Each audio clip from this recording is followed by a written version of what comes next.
All right. Good afternoon, everyone. It's lovely hearing you chit chat and connect with one another. I'm here in the corner in case you're curious where the voice is coming from. Well, good afternoon and welcome to the second event in our fall series of What Matters to Me and Why. I'm Vanessa Gomez Brake, the Associate Dean of Religious and Spiritual Life. As today is the most holiest and highest of Jewish holidays, I wish you all a Gemar Chatama Tova. And although our Jewish friends cannot be with us as they observe this sacred day, I wish you all who are watching on this YouTube video a happy holiday. And may we all be sealed in the book of life and love and light. There's so many reasons to be celebrating in this month of October. Trojans this week are going all in on sustainability as we celebrate Green Week here at USC. It's also LGBTQ plus History Month. And let's not forget that it is still Latinx Heritage Month. So many reasons to celebrate, gather, and enjoy one another's company.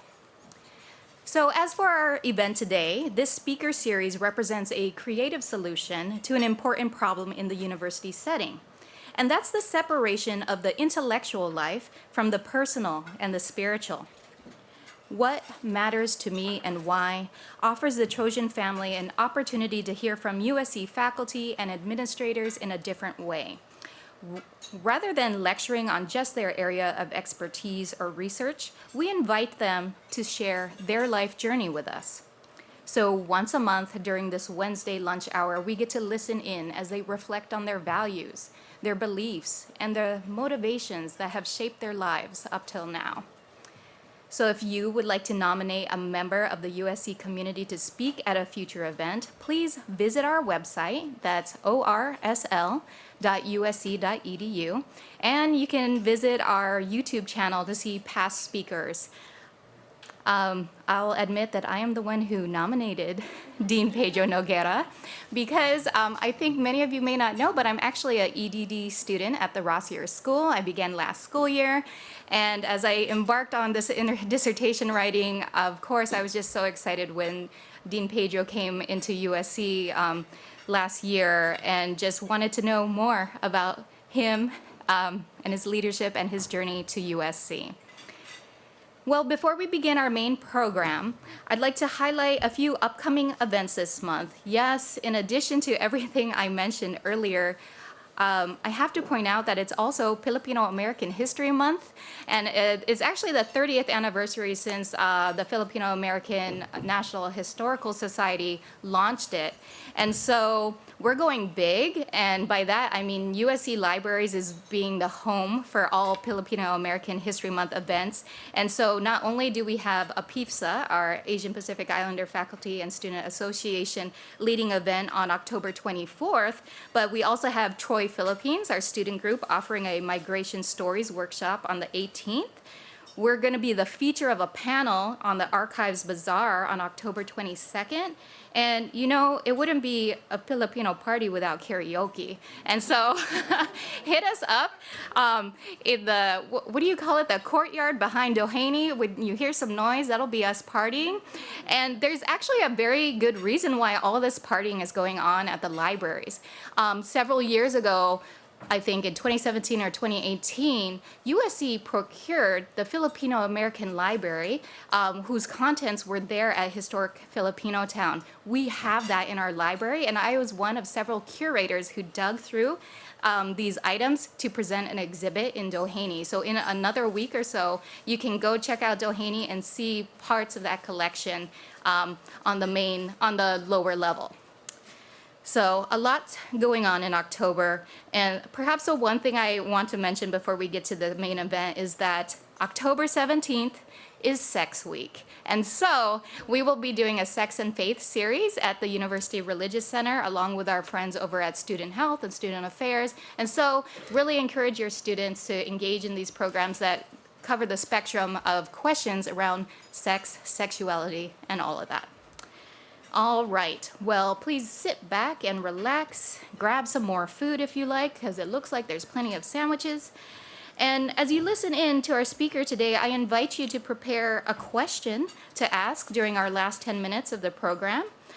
And yeah, that's about it. So without further ado, I wish to invite Allison Pimentel to the podium. She is the new co-director of Mindful USC. So let's welcome her to the podium, but also welcome her to USC.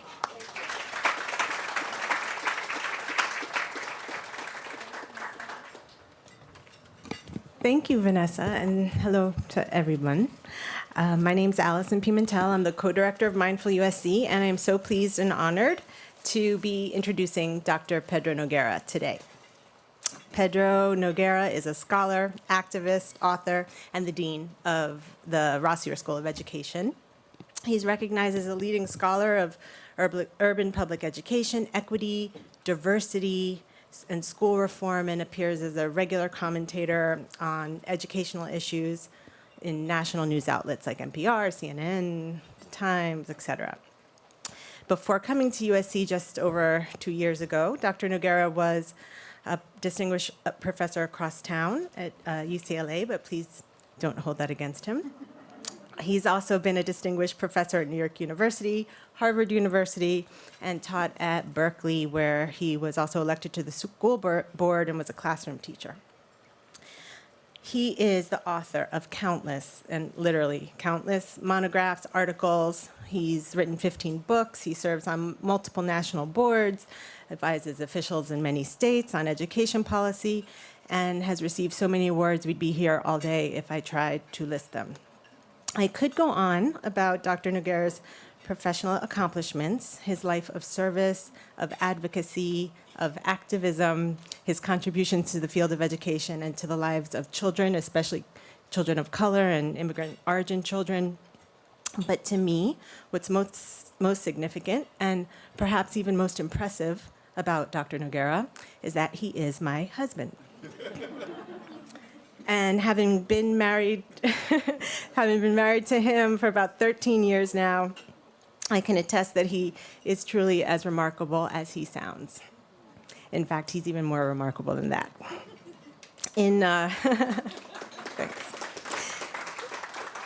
In one of my earliest encounters with Pedro, I met his laugh before I met him. Literally, his laugh came booming down the hallway, and he came right after it. And that's really how he moves through the world.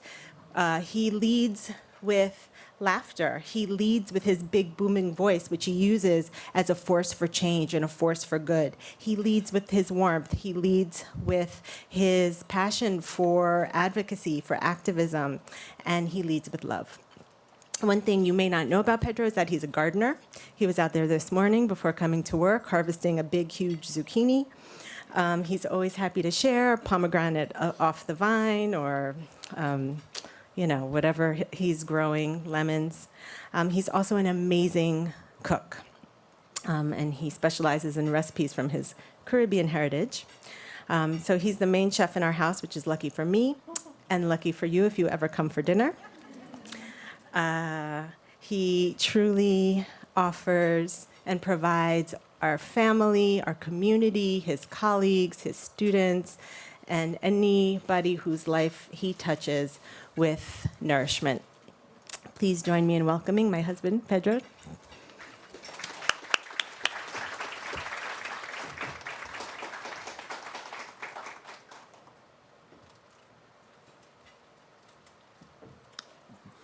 Good afternoon.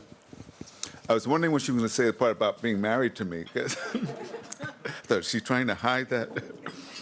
So thank you for that warm, generous introduction. We've only been on campus together about 3 or 4 times, so this is a real special occasion for us today. So thank you all for being here. Thank you, Vanessa, for organizing and inviting me to this gathering. As I was explaining, I said yes before I even knew what I was agreeing to do, because as soon as I saw I had an opening on my schedule, I said, sure, I can do it. But I didn't know what I was doing until it was getting closer, and I said, oh, this is actually a profound question. What matters to me and why? And so I spent a lot of time over the last few days thinking, what would I want to share? And so my wife and I meditate regularly, and we meditated this morning. and it was a guided meditation about change.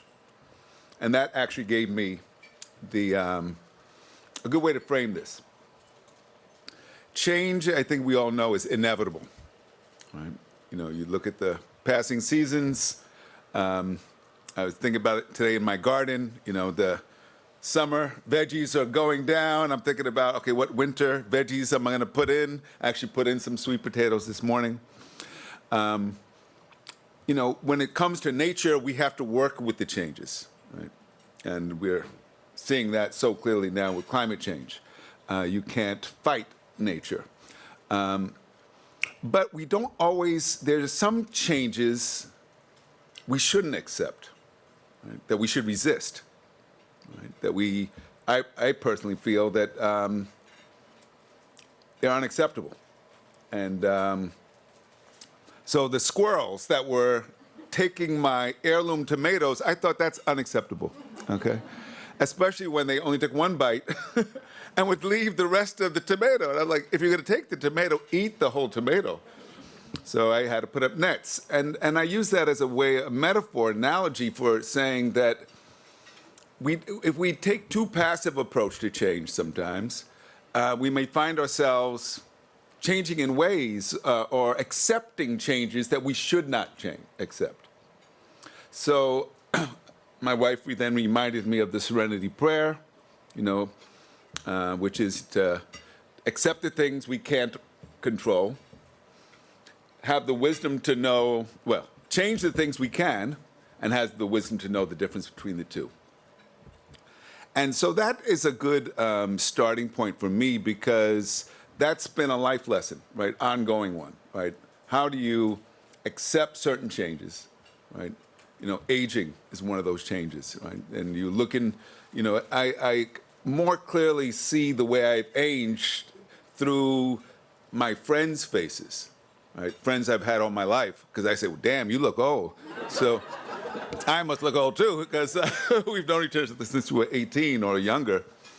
But I see it, you know, in my body, right? The things I can't do, I see it in, you know, in other ways. And the inevitability of it is a reminder of our mortality, right? And coming to accept that, understand that, is, I think, an important part of being human.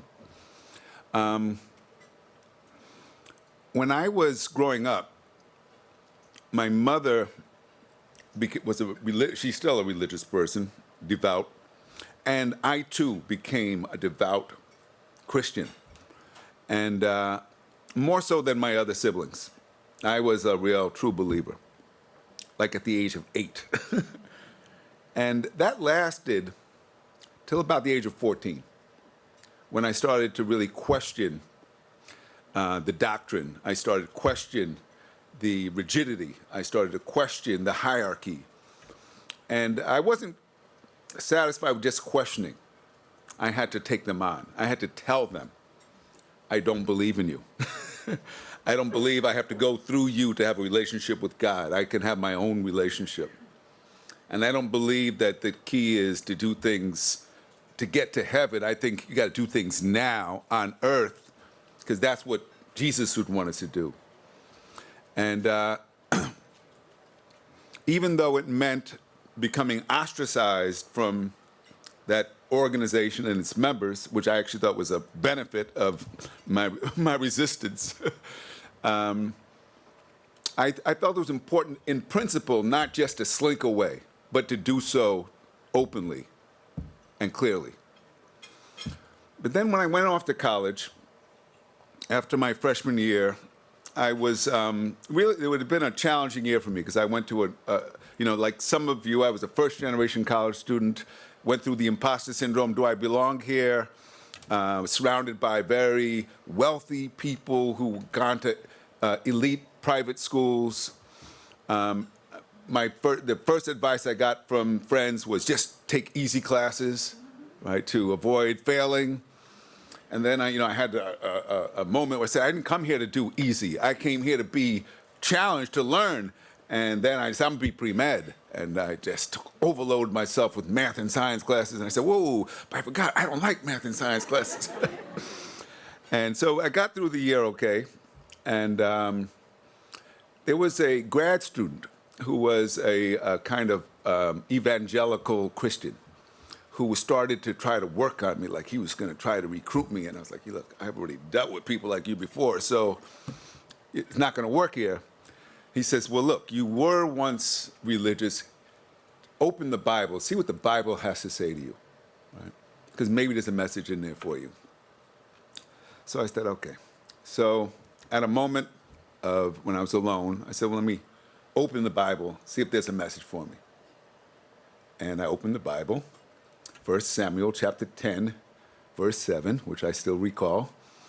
And it said to the effect, I'm paraphrasing, when this has happened to you, the Spirit of the Lord shall come upon you, and you will be changed into another person, another man. And then do as the occasion serves thee, for God is with thee. This seemed very profound to me, because I was looking for a message. It seemed like this is a message. But then I said, well, what is something supposed to happen to me, and then this will happen? So maybe there's more signs I need to look for. And over time, what I started to realize is, no, that was the occasion. That opening was the occasion. And I had to do, it was giving me license, as I interpret it, to do as the occasion served me. And to know that if there's integrity, if there's consistency within what I'm doing, then God will be with me. That was the way I interpreted it. So since then, what gets me up every morning, what really matters to me, is believing that I can do things in my life that make the world better than it is.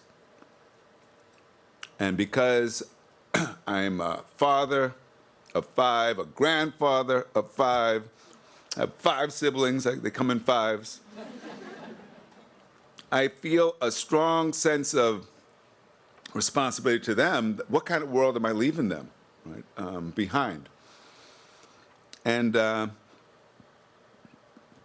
that particularly weighed on me because about a year after joining USC as dean, I was diagnosed with cancer. And I learned about my cancer by watching Zoom, and I noticed I had a lump on my neck. And went for a biopsy, found out I had cancer, and started a very arduous process of getting surgery, going through radiation, chemo, and now a year and a half after all that's over, cancer-free, I'm healthy. But during that period,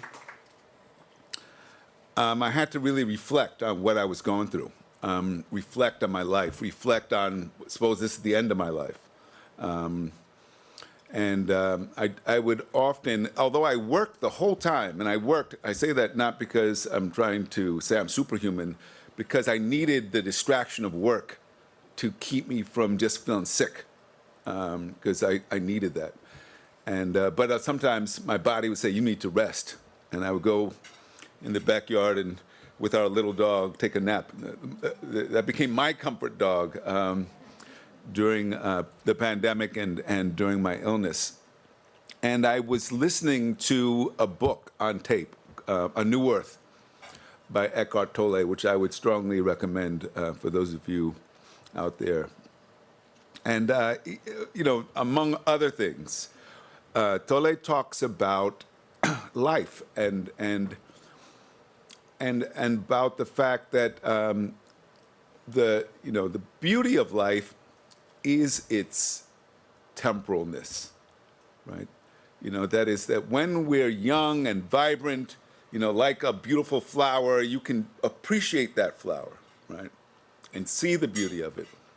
But we all know, no matter how beautiful it was, it will one day fade, and that flower will be gone. That's part of the beauty of flowers, isn't it? Especially real flowers, and not the fake ones, is that that moment of beauty is so brief. And rather than worrying about that, the question is, what do we do with that moment when we are alive and when we're vibrant and we're able to do a lot? And I thought about that a lot because throughout my life, I've tried to do things that I think make a difference. Part of the reason why I was drawn to education is because I saw it as such a tangible way to make a difference. I didn't go to college knowing I wanted to work in the field of education. It was going to a school where I was assigned to work with a kindergarten teacher and work with some very challenging 5-year-olds who the teacher said, you could do whatever you want. Just get them out of my hair when you come. And I immediately saw that by building a relationship with these little boys, by engaging them, I could totally transform their behavior. I was only 19 and I figured this out. And I thought it was like magic, right? And the teacher, quickly said, you do so much better with them than I do. How do you get them to listen to you? And I saw already how impactful education could be. And over again, I've seen that, and I still see it. I see it in my students, my former students, in the work they do. I see it in the work we do. I get affirmation when people say, wow, you came and visited, and we're taking what you shared with us to help guide our work. It feels impactful. Sometimes, though, I think, am I deluding myself into thinking that what I do matters, right? Because the world's still falling apart. And here I am out here trying to do something, but does it make a difference? Does it make a difference? And I thought about that because I had been very active as a student in the anti-apartheid movement in South Africa. And we worked for years trying to bring about change in South Africa. And lo and behold, apartheid fell, Nelson Mandela got released. How often in your life can you say you were part of a movement that actually helped to bring change? And that was profound. And I actually got to visit South Africa much later. And we went together. And it was a mix of, you could see, in some ways, yeah, apartheid had ended. In other ways, apartheid was very much alive and well, right, for most of the population there. And then I heard a talk by the Archbishop Desmond Tutu, who died not too long ago, and who I actually got to meet, and who had become one of the fiercest critics of the African National Congress, despite having been one of the biggest fighters, risking his life to fight apartheid. He became a very public, open critic of the government and its failings. And I heard him giving a talk, and he said, well, how do you feel about the fact that so little has changed since the end of apartheid? He says, I would argue with anyone that that's not true. Because since the end of apartheid, millions more kids are in school now than ever before. Millions more people have clean water, have housing. Millions more people now feel like they are part of the society than they ever did. So anyone who would say that nothing has changed does not understand the nature of change. And that was reminded to me that change is always incremental. Even when we wish it would be rapid and dramatic, it never really is. Right? That a lot of times we think we've changed things and look a little bit from a different vantage point and say, no, not much of a change here. But like the garden, over time, you can see the change. Right? You can see the seeds you plant grow. You can't see it the next day. But week, 2 weeks, 3 weeks, a month, you see a change. And that, to me, is a metaphor of how to think about my role in some process of change. And I think about that because I can't give in to the pessimism of the moment that we're in. Right? I often feel the more informed you are, the more pessimistic you can be about the state of the world. And pessimism has a way of demobilizing you, making you feel hopeless. And I never want to feel hopeless. Again, that might be a delusional thinking on my part, to think I can actually do something. But I want to believe that I can, in my own way, contribute toward making things better than they were. That matters to me. It matters to me because it makes me believe that, yeah, we can, in fact, take action to make the world more humane, more just, more sustainable than it was. So that's what matters to me. Thank you.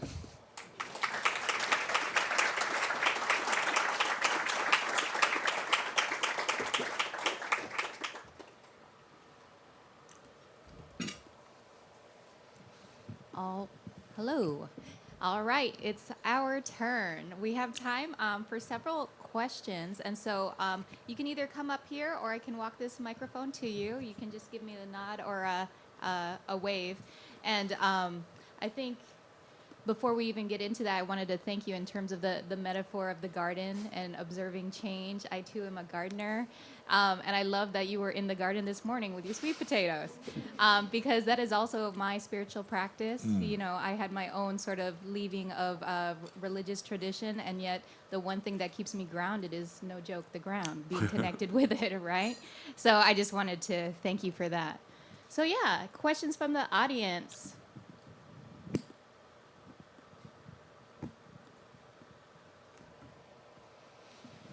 Thank you so much for sharing with us today.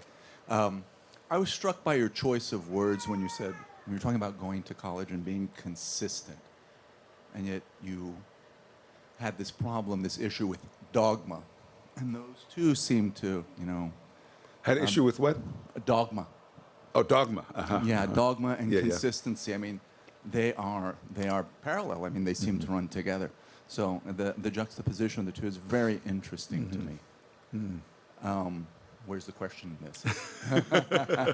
So, yeah, I guess the question is, were you being dogmatic in your approach to life or what you need to do? I want to think not, because I'm readily open to changing my mind based on new information, right? And I feel that taking in new information is an important part of being alive, right? So as opposed to thinking we've got the truth, we know what it is, sticking with it, I take the opposite view. No, there's a lot of things I don't understand. I'm open to learning. I'm open to finding out new ways of thinking about similar issues.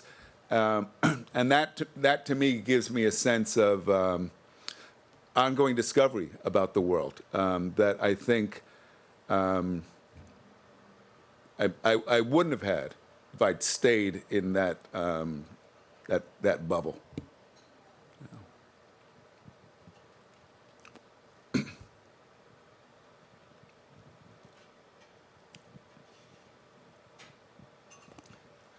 I'm really interested and like to know maybe more autobiographical information. I'm always interested in stories about people's lives, and you left us off as a 19-year-old,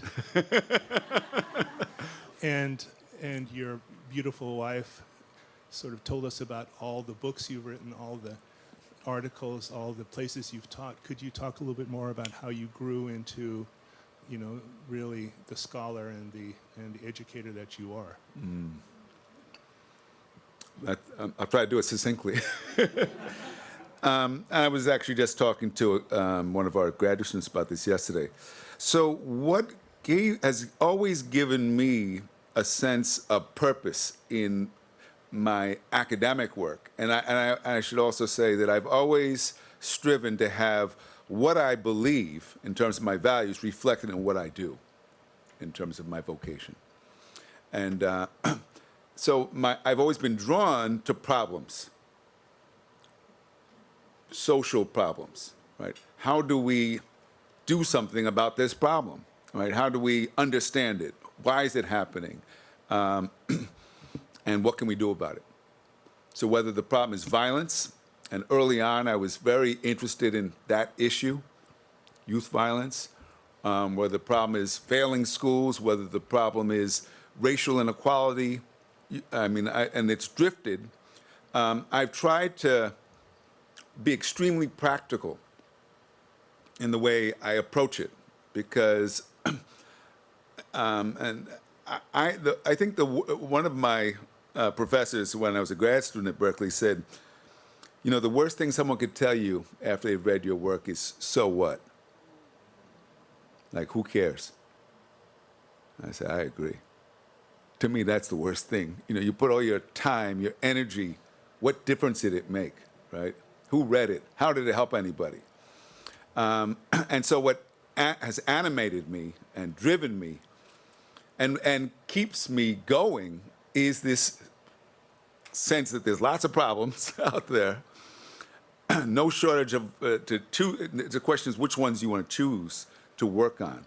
Which ones do you think you can help to address? So I have enjoyed being in academia throughout my life. We were walking on campus today, and Allison was saying, you know, the campuses, you know, I forgot. She said, I love this. I said, this is like my world. I've lived in this world now for over 30 plus years. And I like the vibrancy of academic life and student life. But I never wanted to be an administrator. And so I didn't really want to be a dean. And, and I got kind of talked into it because I said, I'm going to live the rest of my life in meetings. That doesn't sound, rewarding. And, I thought about it. I said, well, at least, this job, I wouldn't have to move because I was already living in LA. I just reversed my commute and go this way. And so I came into it with some degree of ambivalence. In fact, we did the interviews in this building just before the closure because of the pandemic. And as I was doing the interviews, I had to start acting like I really wanted the job. I said, I can't act ambivalent, otherwise they don't want me. And then as it settled into the idea, okay, this is my job, this is what I'm going to do, I thought, okay, well, how do I think about leading a school with students and staff and faculty? And I thought, it's a lot like being a gardener, right? How do you create conditions that allow people to grow and so that they can all experience success at what they do? I thought it's a lot like being a coach, that you're no longer the player, you're the coach. You're kind of watching the game, you're thinking about strategy. But still thinking about how do we have an impact? How do we have an impact on the world around us, both literally the community we're in, but well beyond that too. And so that's been, the way I think about it, it's a kind of a logical extension of what I've done. And it's felt rewarding, despite the fact that it often is not gratifying. So, but I don't know, I could say more, but that's what comes to me.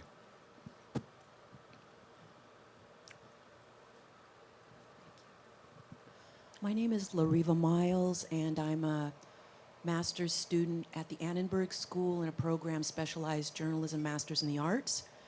And when you said earlier, if there is integrity and consistency in what I am doing, I will be with you or him or God. That's the way I took it. Mm-hmm. And I come from a family where my moral compass was set by my grandmother a long time ago. So I have gone on a journey where I have found that education has allowed me to learn how to use my mind, the biggest computer that I have on my neck, and that I'm amazed at what getting an education will help me do. The most important part has been,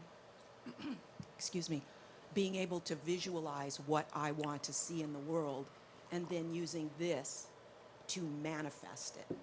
So if that's what education gave me, it's great. But I was just wondering, how has your faith or whatever spiritual practice you have now helped you to overcome cancer and things that were going on with your body in terms of being able to manifest health or being able to find that journey?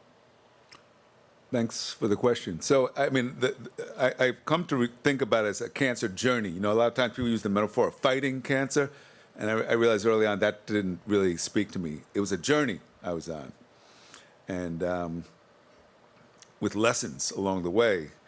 And I've actually started writing about those lessons and sharing them with others.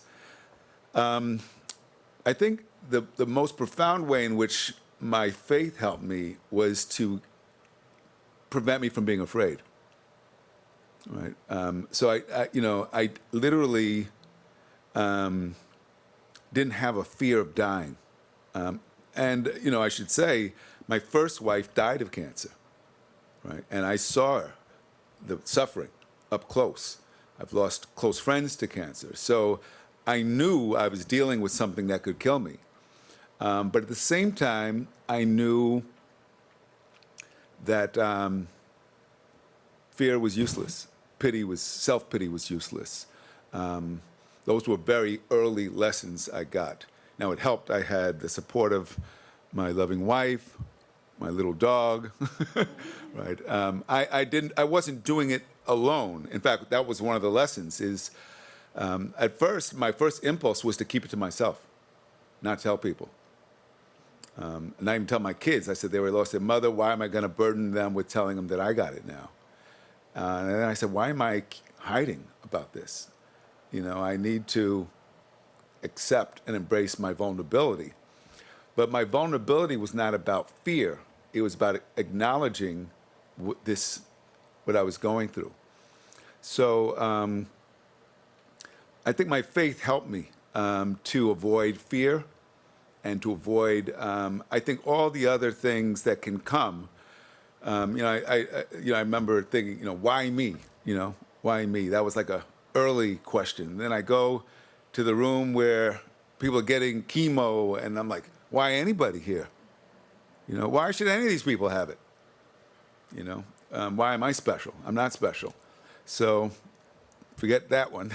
Move on to the next question, right? So I think my faith helped me with all of that. And it helped me to appreciate the support I received from others. One of the things my wife encouraged me to do was to talk to people who had cancer that was similar to mine, which I thought was a waste of time. I said, I don't need to go talk to people. And then I started talking, I said, wow, this is so helpful. Because they're telling me what to expect. They're telling me what it was like. And it was almost like I could then imagine where I was going. So I think, part of what I've done in these essays I've written is to talk about what it means to be a man and go through this. Because I think men are socialized to be stoic, to not be vulnerable, to not to pretend that we got it in control, even when we don't. And some of the lessons I learned were to kind of avoid those tendencies, even as I have a 10-year-old daughter. I want to be strong for her. I don't want her to see me weak. That was one of the hardest moments of my illness, is one morning when she saw me, in a terrible state. And I said, I don't want her to see me like this. But that also gave me reason to feel, I can be strong, even if just mentally strong. So all those things, the faith helped me a great deal. Thank you.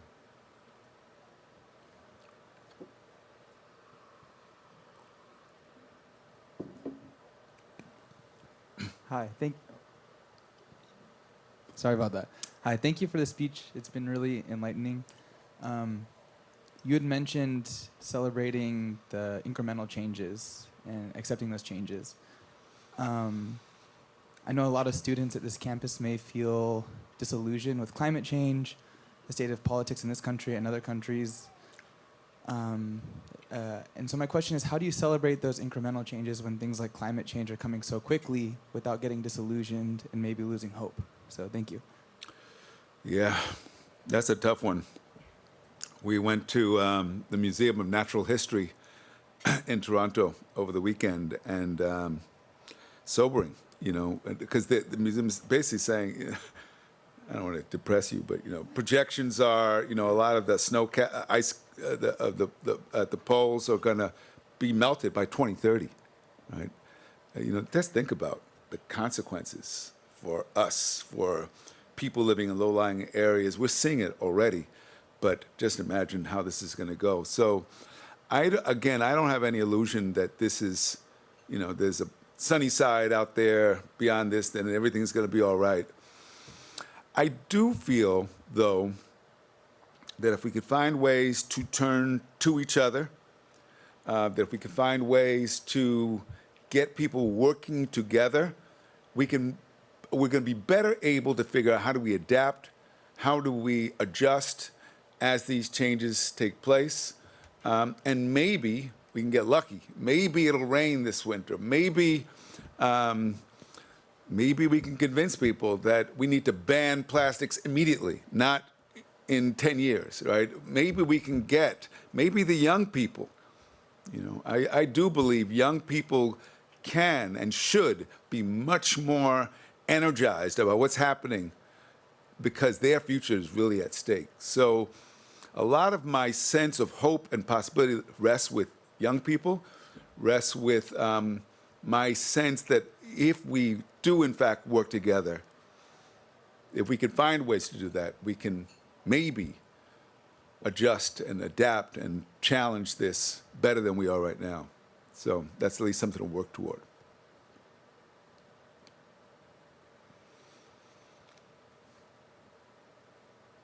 All right, that was several questions. So on behalf of the Office of Religious and Spiritual Life, the University Club, and the Dornsife School, all partners in this series, What Matters to Me and Why, I want to thank you, Dean Noguera, for being with us today, for sharing your story, and for leading the Rossier School at this time. So let's give it up for Dean Noguera. Thank you.